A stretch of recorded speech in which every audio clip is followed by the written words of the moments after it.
Welcome back to this week's Shabbos Kavanah Oneg. This week we have a wonderful guest, someone that's really a true role model and serves as a Kiddush Hashem day in, day out in his service at the NYPD. We're going to get to him shortly.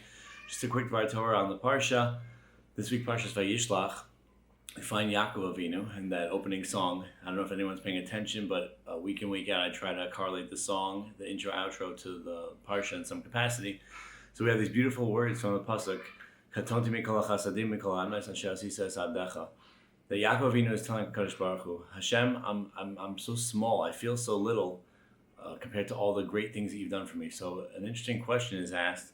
The way that Yaakov says it seems to be that he is attributing Hashem's greatness and goodness to him based on his own deeds. And that's interesting because in other places we find that people, as a sign of piety, attribute it to Avraham, Yitzchak, other people, his forefathers.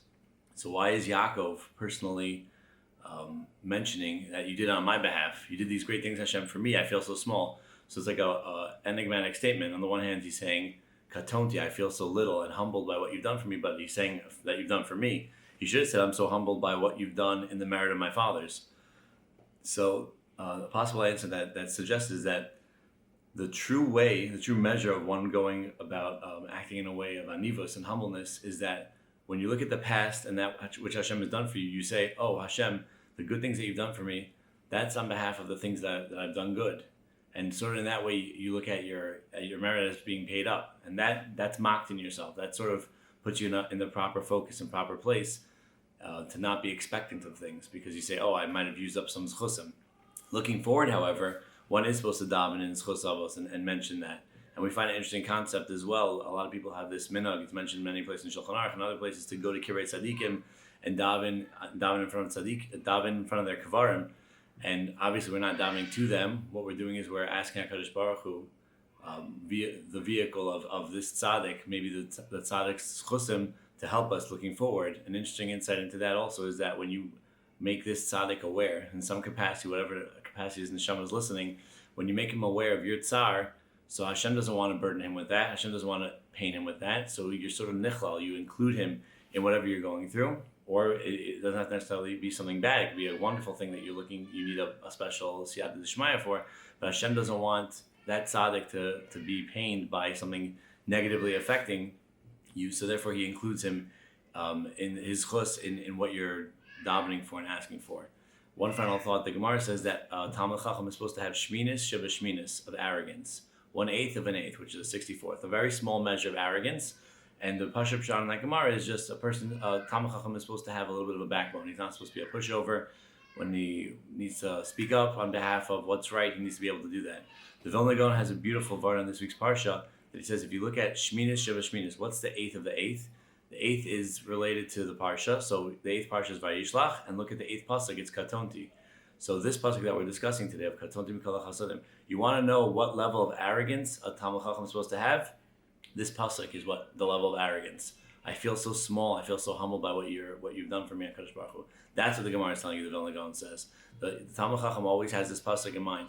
That how could I possibly get arrogant? There's nothing that I possibly have. There's nothing that I've accomplished, and there's nothing I'm going to be given that is purely based on my own merit. It's all from HaKadosh Baruch Hu.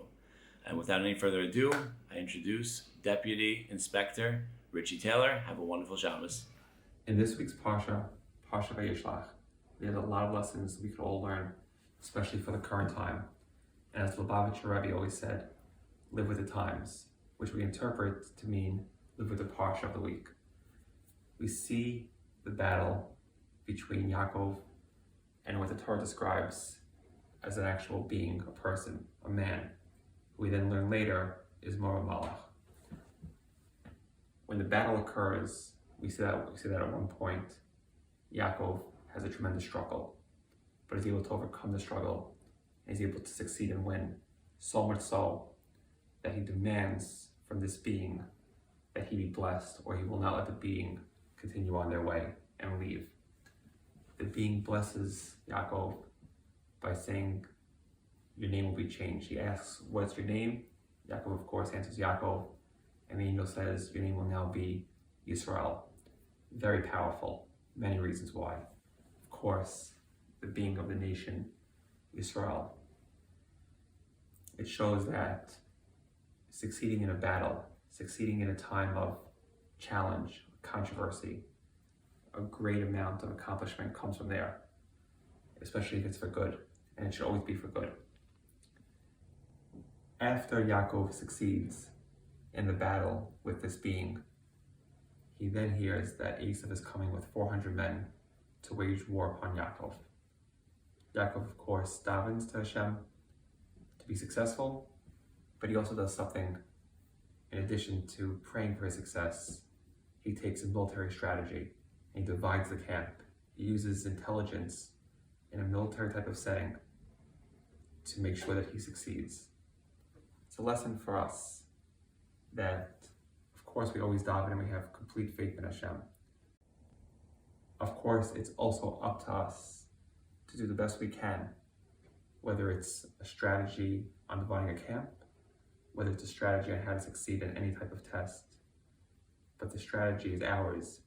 Of course, we know that we always need Hashem's help, but we can never rely on it solely and totally. We always have to do what we have to do.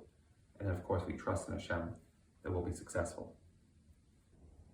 We learn in the Gemara that Avram, Yitzchak, and Yaakov are responsible for Shachris, Mincha, and Ma'ariv in that order. Speaking back to Lubavitch Rebbe before, who said to live with the times, we are facing so many challenges now. As a nation, as a city, as a people.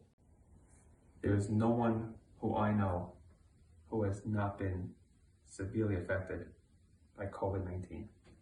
Whether it's the loss of a loved one, health concerns, loss of income, and everything else.